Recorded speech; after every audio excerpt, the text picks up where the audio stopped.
신약 성경 290쪽입니다. 우리 7절부터 우리 15절까지의 말씀 중에 우리 7절 한 절을 다 같이 봉독하겠습니다. 우리 7절 한 절의 말씀을 다 같이 읽습니다. 우리가 이 보배를 질그릇에 가졌으니 이는 심히 큰 능력은 하나님께 있고 우리에게 있지 아니함을 알게 하려 함이라. 아멘. 기도하겠습니다. 아버지 하나님 감사합니다. 날씨가 무덥습니다. 그럼에도 불구하고 하나님을 사랑하는 마음으로 이 시간 하나님께 예배하고자 나왔습니다. 이 시간 특별히 하나님의 말씀 앞에 섰습니다. 하나님 말씀하여 주시옵소서. 하나님의 말씀이 우리의 가슴팍에 깊이 새겨지는 이 시간 되게 하시고 이 말씀이 우리를 살리는 말씀, 능력의 말씀 되게 해 주옵소서. 예수님의 이름으로 기도합니다. 아멘. 우리 좌우에 계신 분들과 한번 인사할까요? 큰 은혜 받읍시다. 그렇게 한번 인사합시다. 인생을 살다 보면 한순간에 절망이라는 감정과 상황에 놓일 때가 있습니다. 이 절망이라는 단어를 사전에서 찾아보면 이렇게 되어 있습니다. 모든 희망이 끊어져 버린 상태. 그것을 사전적 의미에서 절망이라고 부릅니다. 절망은 우리의 인생을 지옥으로 만들어 버립니다. 인생의 모든 기쁨과 즐거움을 한순간에 송두리째 빼앗아가 버리고 맙니다. 단테가 쓴 신곡 가운데 지옥편을 보면 지옥문에 이런 글귀가 쓰여 있다고 그럽니다. 이곳을 지나는 자 모든 희망을 버리라. 다시 한 번 더요. 이곳을 지나는 자 모든 희망을 버리라. 그렇게 지옥문에 글귀가 쓰여 있다라는 것입니다. 지옥이 왜 지옥인가? 그곳에는 희망이 없기 때문에 그렇습니다. 구원에 대한 희망, 영생에 대한 희망이 단 1도 존재하지 않는 곳, 그것이 바로 지옥입니다. 그러므로 지옥이 지옥인 이유는 희망이 없기 때문에 그렇습니다. 오늘날 많은 사람들이 지옥과도 같은 삶을 살아가는 이들이 있습니다. 왜냐? 그들의 삶에 절망만 가득할 뿐 조금의 희망도 남아있지 않기 때문에 그렇습니다. 만일 지금의 내 삶이 절망 가운데 있다 할지라도 희망이 있다면 이내 그 절망을 딛고 일어설 수 있을 겁니다. 그러나 절망 가운데 있으나 희망이 없는 자는 그 절망에 함몰되고 맙니다.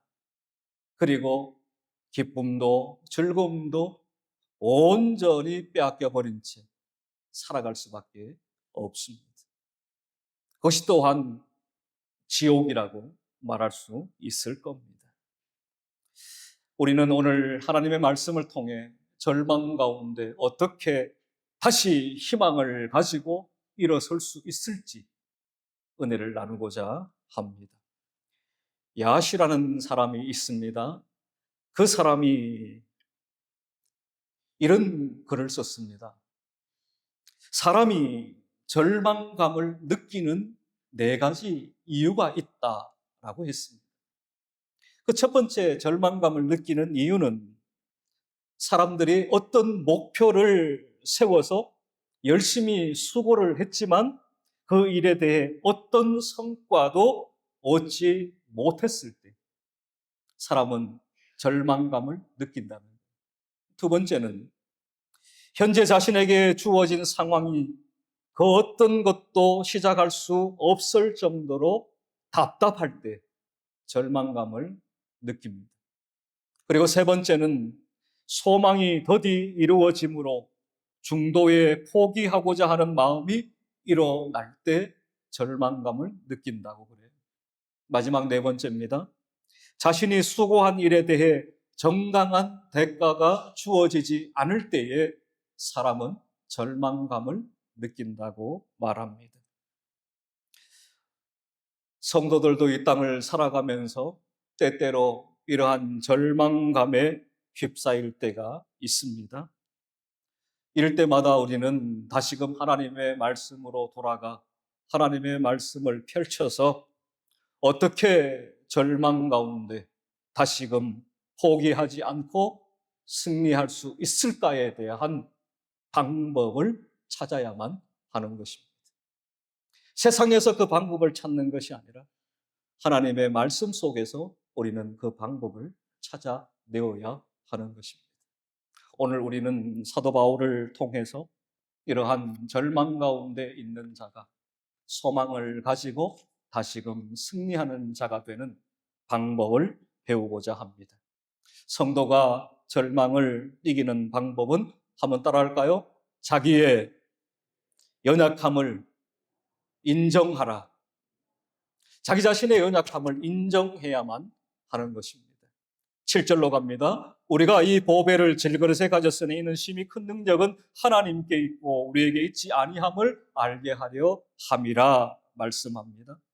사도 바울은 우리의 인생을 비유컨대 질그릇에 비유하고 있습니다. 맨슨이라는 분이 이렇게 말합니다. 바울이 언급한 이 질그릇은 고린도의 잡화점들에서 살 수 있는 값싸고 부서지기 쉬운 독이 등잔이다라고 언급했습니다. 그러니까 일반적인 가게에 들어가서 값싼 돈을 지불하고 살 수 있는 그러한 부서지기 쉬운 독으로 만든, 흙으로 만든 등잔이다. 그렇게 말했다는 것이죠. 왜 그렇다면 사도 바울은 우리의 인생을 이러한 값싼 부서지기 쉬운 질그릇에 비유했을까라는 것입니다. 그것은 바로 인간의 육체가 지닌 한계성과 연약함을 강조하기 위함이었습니다. 죄로 인해서 타락한 인간은 전적으로 부패했습니다. 또한 전적으로 타락했습니다. 또한 전적인 무능력을 가지고 있습니다. 이런 것이 인간의 모습이에요. 그런데 우리는 살면서 이러한 인간의 본 모습을, 실체를 잊어버리고 살아갈 때가 참 많습니다.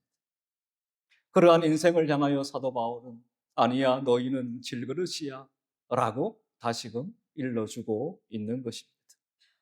우리는 세상을 살면서 내가 뭔가 많은 힘을 가지고 있는 것처럼 내가 남들보다 더 많은 지혜를 가지고 있는 것처럼 생각하며 살지만 하나님 앞에 서 있는 우리의 모습은 마치 질그릇과 같은 연약하며 무능하며 한계를 지닌 존재에 불과하다라는 것입니다. 또한 사도 바울은 이러한 질그릇을 통해서 더 중요한 한 가지 사실, 보배에 대한 말씀을 일러줍니다. 바로 예수 그리스도가 질그릇 같은 인생 가운데 담겨져 있는 보배, 보화, 보석이다라고 말씀하고 있습니다. 좀 더 이 보배를 구체적으로 말한다면 이렇게 표현할 수 있습니다. 예수 그리스도의 얼굴에 있는 하나님의 영광을 아는 빛이라고 말할 수 있습니다. 이 놀라운 보배, 이 보화가 어디에 담겨 있습니까? 질그릇과 같은 우리 안에 담겨져 있다라는 것입니다. 따라서 성도는 이 사실을 분명히 인식해야만 하고 믿음으로 고백할 수 있어야 합니다. 그 첫째는 나는 질그릇이다라는 고백이고 또 하나는 질그릇 안에 보배가, 보화가 담겨 있다라는 사실입니다. 만일 우리가 이 둘을 분명히 인식하고 믿음으로 고백할 수 있다면 비록 우리가 질그릇 같은 인생이나 그 질그릇 같은 인생으로 끝나지 않고 값싼 인생에서 값진 인생으로 변화되어짐을 우리는 경험하며 고백하며 살게 될 것입니다. 우리는 질그릇 같은 값싼 존재이지만 우리 안에 보배이신 예수 그리스도 그분이 우리와 함께함을 통해서 우리는 가장 값진 존재가 되었음을 우리 모두가 믿음으로 고백할 수 있기를 축복합니다. 한번 따라해 볼까요? 나는 가장 값진 존재이다. 왜 값져요? 나만 두고 놓고 보면 나는 가장 값싸요. 가장 무서워지기 쉬운 연약한 존재입니다.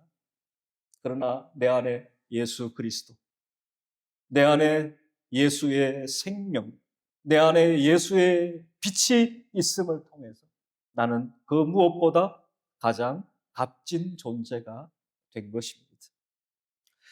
오늘날 계속되는 절망 가운데 살아가는 많은 이들이 낮은 자존감을 가지고, 또한 패배의식을 가지고, 또한 열등감을 가지고 살아가는 이들이 참 많이 있습니다.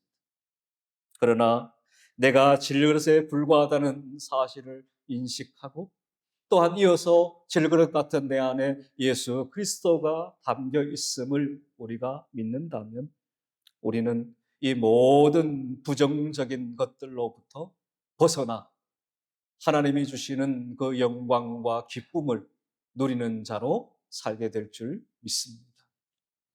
절망 가운데 있는 분들이 계십니까? 오늘 이 말씀이 우리 모두에게 다시금 희망과 소망을 안겨다 주는 말씀 되기를 축복합니다. 사도 바울도 자신을 놓고 보면 질그릇 같다라고 말할 수밖에 없는 자입니다. 그런 복음을 전하는 전도 현장에서 수없이 많은 고난을 겪으며 내가 질그릇 같은 존재임을 그는 깨닫고 또 깨달았습니다. 그 깨달음을 지금 성경을 읽는 독자들에게 말씀하고 있는 것이죠. 우리 인생은 참으로 질그릇 같다. 단순히 사도 바울의 머리에서 나온 그러한 말씀이 아니에요. 사도 바울이 직접 그의 전도 현장에서 그가 경험하고 체험한, 체득한 것을 지금 녹여낸 것입니다. 인생은 질그릇이다. 그 고백 속에 또 하나 중요한 것은, 그러므로 말미암아 나는 하나님을 절대 의지할 수밖에 없다. 그러므로 나는 하나님을 절대 의존할 수밖에 없는 존재이다 라는 것을 고백합니다. 자신의 연약함, 비루함을 깊이 인식하면 인식할수록 더욱 겸손할 수밖에 없습니다. 더욱 강하게 하나님을 붙들 수밖에 없는 것입니다. 아이들이 종종 어릴 적에는 부모의 손을 꽉 붙들고 놓지 않아요.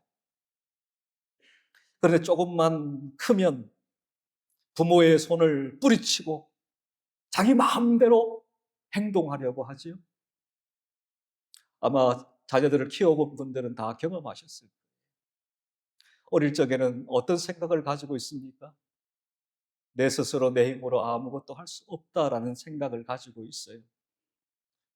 엄마 아빠의 손을 놔버리면 나 죽는다 라는 생각을 가지고 있습니다. 그러므로 죽지 않으려고 부모의 손을 힘주어 꽉 붙잡습니다. 그런데 시간이 지나서 조금씩 이제 나이를 먹기 시작하면 아빠 없어도 엄마 없어도 나 스스로 나 혼자 할 수 있어. 그러고는 엄마 아빠의 손을 뿌리치고 마음대로 행동하는, 우리의 신앙에 있어서 이를 대입해 보면, 우리가 예수 그리스도를 처음 믿을 때는 하나님 없으면 죽는 줄 알아요. 그러다가 이제 한 해, 두 해 신앙의 연수가 깊어지면 더 하나님의 손을 꽉 붙들어야 되는데도 불구하고 어느 순간부터 서서히 이 하나님을 붙드는 손이 점점점 펴지기 시작하는 것이죠. 그리고는 내 마음대로 신앙생활을 하려는 그러한 유혹을 받게 되는 것입니다. 여러분, 우리가 질그릇이라는 사실을 단 한순간도 잊어버리면 안 돼요. 우리 자신의 한계를 잊어버리면 안 돼요. 우리의 연약함을 잊어버려서는 안 됩니다.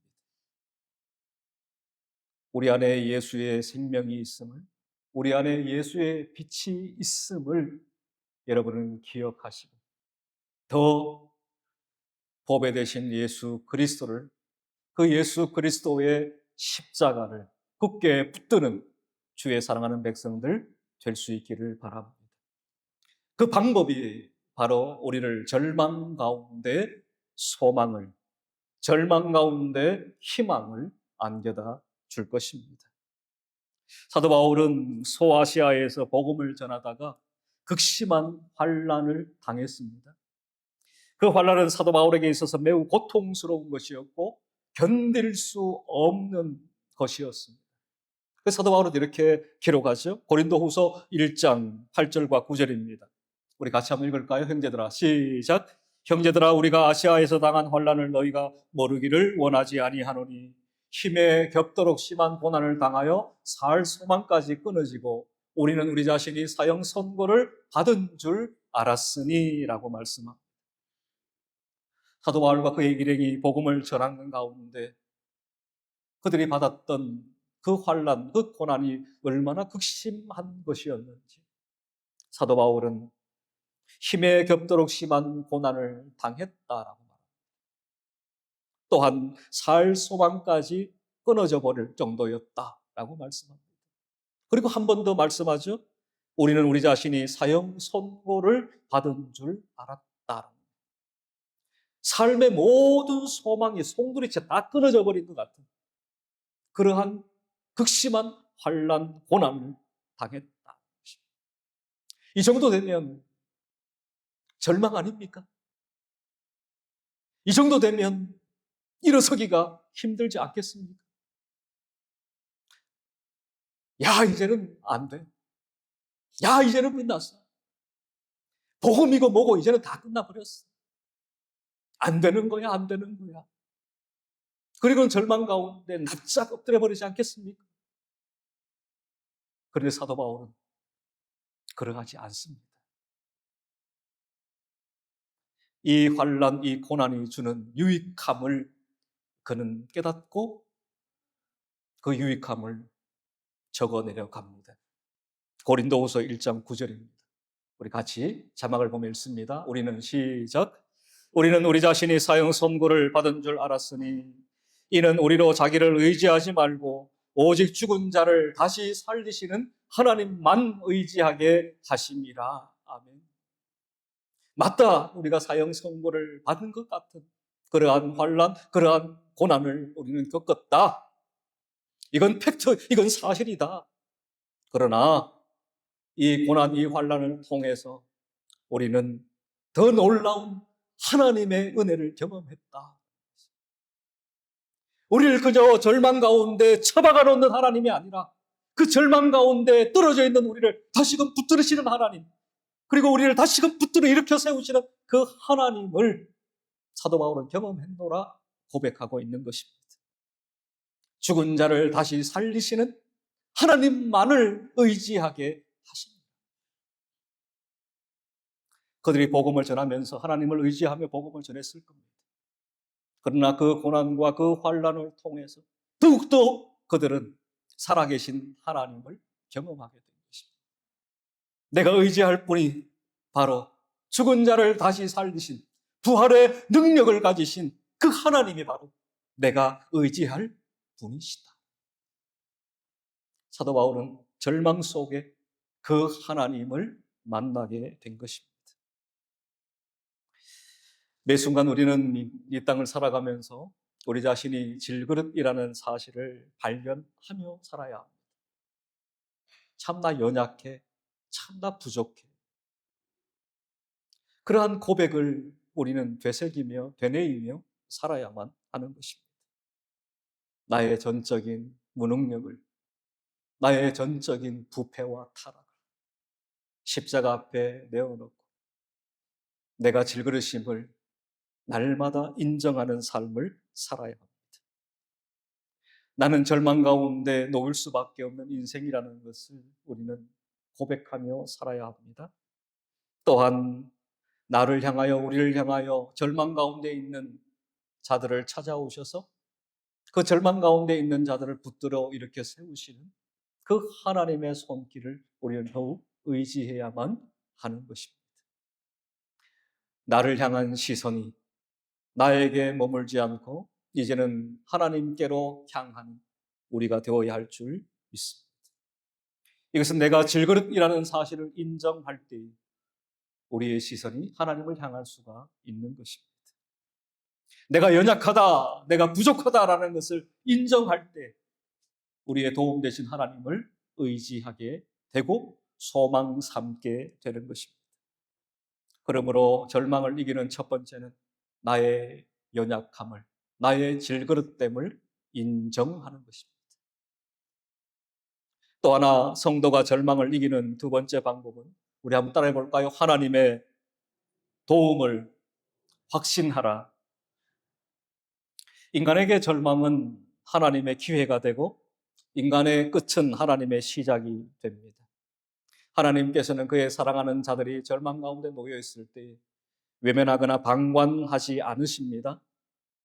아주 세밀하게 또한 자상하게 지켜보시고 결정적인 순간에 그들을 붙들어 일으켜 세우십니다. 그분이 바로 우리가 믿는 하나님이십니다. 오늘 본문에서 사도 바울은 그가 인생을 살아가면서 특히 복음 사역을 위해서 당했던 절망적인 상황을 이렇게 묘사합니다. 8절과 9절을 보세요. 우리가 사방으로 우겨쌈을 당하여도 쌓이지 아니하며 답답한 일을 당하여도 낙심하지 아니하며 박해를 받아도 버림받지 아니하며 거꾸로 뜨림을 당하여도 망하지 아니하고 라고 말씀합니다. 사방으로 우겨쌈을 당했다라는 거예요. 답답한 일을 당했다는 것입니다. 박해를 받았다라는 것입니다. 거꾸로 뜨림을 당했다라고 말씀하고 있습니다. 그런데 여기서 끝나지 않죠.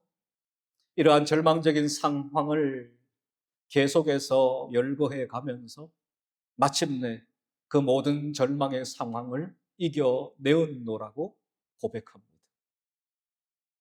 사방으로 우겨쌈을 당하여도 쌓이지 아니한다라고. 답답한 일을 당하여도 낙심하지 아니한다라고 말씀합니다. 박해를 받아도 버림받지 않는다라고 말씀합니다. 거꾸로 뜨림을 당하여도 망하지 않는다라고 말씀합니다. 일반적인 사람들은 사방으로 우겨쌈을 당하고 답답한 일을 당하고 박해를 당하고 거꾸로 뜨림을 당하면 인생 끝났다, 인생 종쳤다 라고 말하지만 사도 바울은 그러하지 않다라는 것입니다. 쌓이지 않는다라는 것, 낙심하지 않는다라는 것입니다. 버림받지 않는다, 망하지 않는다라고 분명하게 말씀합니다. 성도에게 절망이 절망으로 끝나지 않는다는 것입니다. 오히려 절망 이후에 하나님의 소망이 함께함을 말씀해 줍니다. 절망은 하나님과의 단절이 아니라 하나님이 역사하시는 기회가 되는 것입니다. 절망 가운데 있는 분들이 계십니까? 이제 하나님이 내 인생, 내 삶 가운데 함께 하시며 역사하실 기회가 찾아왔구나. 그러한 믿음으로 절망을 바라볼 수 있기를 바랍니다. 왜? 우리 안에 예수의 생명이 있기 때문에. 왜? 우리 안에 예수의 빛이 가득하기 때문입니다. 우리 스스로의 힘으로는 도저히 절망에서 벗어날 수 없습니다. 맞습니다. 그것이 우리의 현실이에요. 그러나 우리 안에 예수 그리스도, 그분이 우리의 능력이 되어서 절망을 마침내 이겨내게 되는 것입니다. 10절을 갑니다.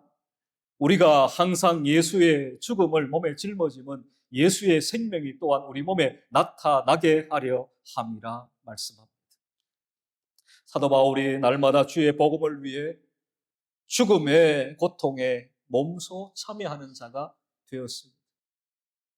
그러한 극심한 고통에, 고난에, 환난에 놓여 있었지만 그때마다 그는 예수의 생명을, 부활의 능력을 경험했노라, 체험했노라 고백하고 있는 것입니다. 내가 지금 왜 고난을 당하는가? 내가 지금 왜 환난을 당하는가? 그 이유는 바로 내 몸에서 예수의 생명이 나타나게 하려 합니다.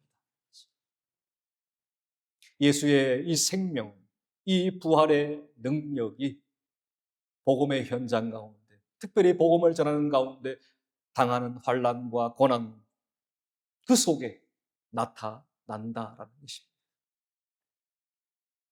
그리스도인들이 현재의 절망 가운데서도 소망을 품을 수 있는 이유가 바로 여기에 있는 것입니다. 예수의 생명, 부활의 능력이 우리와 함께하기 때문입니다. 요한복음 11장 25절과 26절입니다. 우리 자막을 보면서 같이 읽읍시다. 예수께서 시작. 예수께서 이르시되 나는 부활이요 생명이니 나를 믿는 자는 무릇 살아서 나를 믿는 자는 영원히 죽지 아니하리니 이것을 내가 믿느냐. 아멘. 예수님은 친히 자신이 부활이다 생명이다라고 선포하셨습니다. 어느 누구도 나는 부활이다 나는 생명이다 라고 감히 선언하고 선포한 자가 없습니다. 오직 예수 그리스도만이 나는 부활이다 나는 생명이다 라고 선포하셨어요. 그 예수 그리스도를 믿는 모든 자 또한 예수의 부활과 예수의 생명을 소유한 자임을 믿습니다. 예수의 죽음이 우리의 죽음이 되고 예수의 부활이 우리의 부활인 것을 믿습니다. 성도는 이 분명한 믿음을 가지고 이 땅을 살아갑니다. 그러므로 절망 가운데서도 영원히 넘어져 있지 않고 다시금 일어설 수 있는 이유는 내 안에 이러한 예수 생명이 가득한 내 안에 부활의 능력을 확신하기 때문에 그러므로 절망이 절망으로 끝나지 않습니다. 성도에게 절망은 새로운 기회가 됨을 믿습니다. 우리가 살아가는 삶의 현장을 들여다보면 사방에서 절망의 소리가 가득합니다. 여기서도 절망을 이야기해요. 저기서도 절망을 이야기해요. 희망의 소리가 들리지 않습니다. 소망의 소리가 들리지 않습니다. 그러다 보면 우리도 모르게 맞아. 더 이상 소망이 없어. 더 이상 희망이 없어. 절망밖에 없어. 그리고 살아간 것이. 다시 말씀드립니다. 성도는 절망 가운데서도 소망을 노래할 수 있는 자입니다. 모든 사람들이 다 절망을 말한다 할지라도 그 가운데 우뚝 서서 아니야, 소망이 있어, 희망이 있어 라고 말할 수 있는 자가 성도입니다. 아멘. 시편 42편 11절 우리 같이 한번 읽읍시다. 내 영혼아 시작. 내 영혼아 내가 어찌하여 낙심하며 어찌하여 내 속에서 불안해하는가. 너는 하나님께 소망을 두라. 나는 그가 나타나 도우심으로 말미암아 내 하나님을 여전히 찬송하리로다. 아멘. 낙심하고 불안해하고 절망 가운데 휩싸여 있는 이 세상을 향하여 우리가 담대하게 외칠 수 있어야 합니다. 맞습니다. 세상은 희망이 없습니다. 맞습니다. 이 세상은 소망이 없습니다. 그러나 오직 우리의 소망, 우리의 희망은 하나님께 있습니다. 그 하나님께 소망을 두게 되면 하나님께서 나타나셔서 반드시 기필코 우리를 도와주십니다. 이것이 나의 고백이 되어야 되고 이것이 우리의 찬송이 되어야 하고 이것이 우리의 세상을 향한 외침이 되어야 될 줄 믿습니다. 사랑하는 오늘의 성도 여러분, 때때로 인생은 절망을 경험하며 살아갑니다. 어떤 경우는 깊은 웅덩이, 수렁에 빠져 있는 듯한 그러한 절망을 이야기할 때도 있습니다. 기가 막힌다. 기가 막힌다. 어찌 내게, 어찌 우리에게 이러한 웅덩이와 같은, 이러한 수렁과 같은 절망이 찾아왔을까? 라고 이야기할 수도 있습니다. 그러나 기가 막힐 웅덩이와 수렁에서 하나님은 반드시 우리를 건져내시는 분이십니다. 거기에 그냥 두지 않으세요. 우리의 손을 붙들고 그 기가 막힐 웅덩이와 수렁에서 우리를 건져내 주십니다. 그것을 시편의 기자가 이렇게 말하죠. 시편 40편 2절입니다. 우리 같이 읽읍시다. 나를 시작. 나를 기가 막힌 웅덩이와 수렁에서 끌어올리시고 내 발을 반석 위에 두사 내 걸음을 견고하게 하셨도다. 아멘. 절망의 깊은 웅덩이와 수렁에 빠져 계신 분 계십니까? 하나님은 찾아오십니다. 그리고 하나님은 마침내 그를 붙들어 건져내십니다. 그리고 그의 발을 반석 위에 두심을 믿습니다. 우리가 절망 가운데 그 절망을 이기는 방법은 나 자신이 질그릇이라는 사실을 인정하는 것입니다. 그리고 하나 중요한 것은 바로 하나님께서 나의 참된 도움이 되신다는 사실이에요.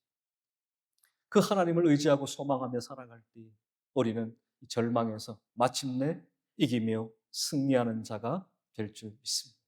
기도하겠습니다.